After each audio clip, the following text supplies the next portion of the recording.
今回はシンキングペンシルの新カー搭載位置を検証します。初めてシンキングペンシルを作る場合、どこにシンカーを入れたらいいのかわからなくなりがちです。そんな時に参考になると思います。使えないルアーを作ることになりそうなので、材料としてかまぼこの板を使うことにしました。うどんやそばで使ったこんなかまぼこについてたやつです。どこにシンカーを積むかはルアーの形状によって変わってしまうので、比較的にありがちな形で実績のある検証用ルアーとして過去動画にある 85mm のシンキングペンシルを選びました。 85mm シンキングペンシルが板厚 12mm のヒノキ材を使っていたのに対し、今回使うかまぼこの板の板厚は 10mm、 10÷12 ニアリーイコール 0.83 なので、 85mm シンキングペンシルの 83% スケール 70mm の検証用ルアーを6個作ります。検証用ルアーの内訳ですが、まず 85mm との比較用の通常配置、そしてフロントヘビー、リアヘビー、分散配置、末端配置、通常配置軽量化版の6種類です。テンプレートを作成します。85mm シンキングペンシルの PDF を開き印刷します。色はいらないので白黒に 83% スケールなので、詳細設定を開いて倍率を83にし印刷します。印刷できたものを確認します。なぜか小さいです。倍率を変えて印刷し 83% スケールで印刷できました。印刷物からテンプレートを作っておきます。かまぼこ板の測定をします。幅、厚さ、長さの測定結果から体積を計算します。重量を測ります。 20g です。計算すると比重は 0.43 です。もう1枚同様に計算すると 0.40 でした。日頃使っているヒノキ材の比重が 0.42 から 0.51 で、 85mm シンキングペンシルは 0.44 前後のヒノキ材です。比重差が少ないので2乗3乗の法則の計算値より重りを若干重くするだけで良さそうです。こんな感じです。検証用ルアーを作ります。テンプレートを使って側面形を油性ボールペンで転写し、糸の小判で側面形アウトラインの外側を切断します。カッターナイフとサンドペーパーで側面形を仕上げ、補助線を記入しシンカーを埋め込み成形するとこんな感じです。ルアーの腹側にある線は重心で、こんな感じに角材に乗せ位置を前後にずらし、釣り合う位置を確認して記入しています。つまり前後方向の重心位置はフロントヘビーとリアヘビー以外全て同じ位置になっています。そして全体を成形するとこんな感じです。今回のかまぼこ板では総材色が薄い部分と板材色が濃い部分の硬さがかなり違ったので、大体の形に成形した後にセルロースセメントに5回ディッピングしてから仕上げました。成形できたら塗装します。塗料は元になった 85mm シンキングペンシルと同じ二液ウレタン塗料です。出来上がるとこんな感じです。識別しやすいように腹側はクリア仕上げにしました。シンカー通常配置型は背面が蛍光イエローで覆面はクリア。シンカーの配置がこんな感じに見えます。搭載シンカーの総重量は 5.2g、 ルアー単体の重量は 9.3g、 計画値より 0.2g 重くなっていますが特に問題ないでしょう。フロントヘビー型は背面がホワイトと蛍光オレンジで覆面はクリア。シンカーの配置はこんな感じです。搭載シンカーの総重量は 5.2g、ルアー単体の重量は 9.3g。これも計画値より 0.2g 重くなっています。リアヘビー型は背面がホワイトと蛍光グリーン、覆面はクリア。シンカーの配置はこんな感じです。搭載シンカーの総重量は 5.2g。ルアー単体の重量は 9.2g。これは計画値より 0.1g 重くなっています。分散配置型は背面が蛍光ピンク、覆面はクリア。シンカーの配置はこんな感じです。搭載シンカーの総重量は 5.2g。ルアー単体の重量は 9.2g。計画値より 0.1g 重くなっています。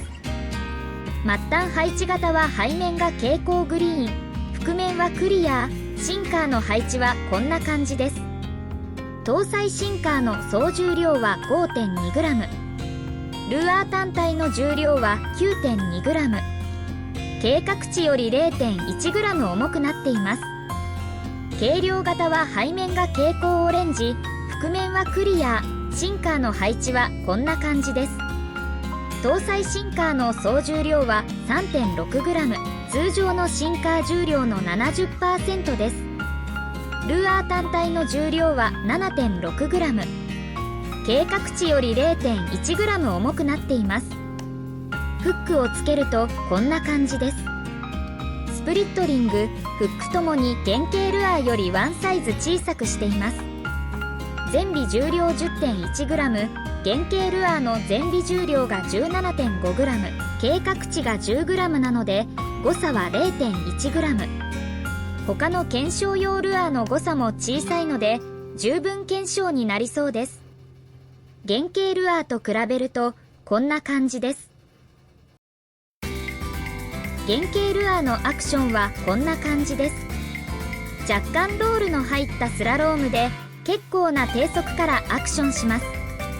ポールはテールをやや下げて沈みながらロールします。スローで引くとこんな感じで、デッドスローはこんな感じです。ポールへの移行は比較的にスムーズだと思いますが、速度変化への反応は鈍感です。70mm 通常配置型のアクションはこんな感じです。85mm と比較して振り幅が大きくピッチが速い感じです。速度変化に敏感です。ポールはテールをやや下げて沈みながらロールします。スローはこんな感じで、デッドスローはこんな感じです。速度を上げにくく全体的に不安定な感じです。フロントヘビー型のアクションはこんな感じです。通常配置型と比較するまでもなくアクションが小さく動きがよく分かりません。浮上しにくくレンジキープに優れます。ポールは頭から沈みアクションしません。スローはこんな感じで、デッドスローはアクションしません。リアヘビー型のアクションはこんな感じです。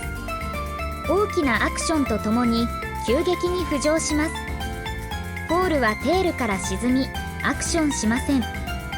スローは破綻し、デッドスローでも水面に出ます。分散配置型のアクションはこんな感じです。通常配置型に近いアクションですが、ピッチが遅く安定しています。ポールはテールをやや下げて沈みながらロールします。スローはこんな感じで安定しており、デッドスローはこんな感じです。比較するとこんな感じで、アクションの振り幅は通常配置型、安定度は原型ルアーに近い感じです。末端配置型のアクションはこんな感じです。通常配置型より頭を振る感じでピッチが遅い感じです。ポールはテールをやや下げて沈みながらロールします。スローは分散配置型より安定感が薄く、デッドスローはこんな感じです。比較するとこんな感じで、重心位置が同じだからか小さな差はあるものの似ています。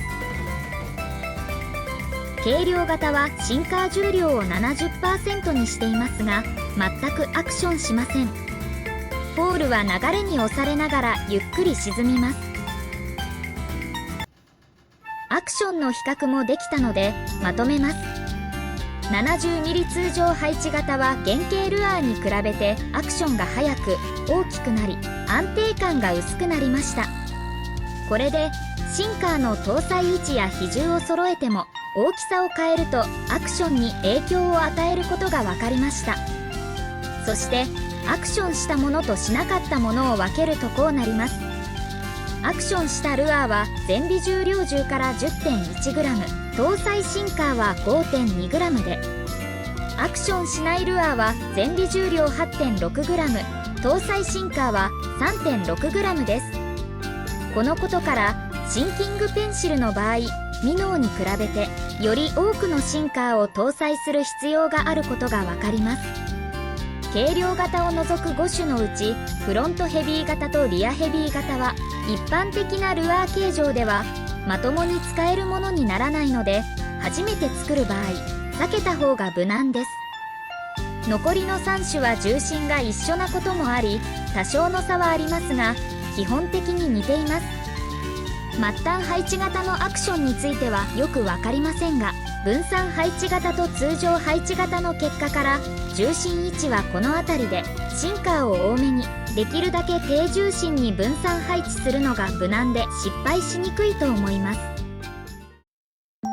今回の動画はここまでです。この動画で伝えていることが全てではありませんし、間違っている部分もあると思いますが、参考にしてもらえると嬉しいです。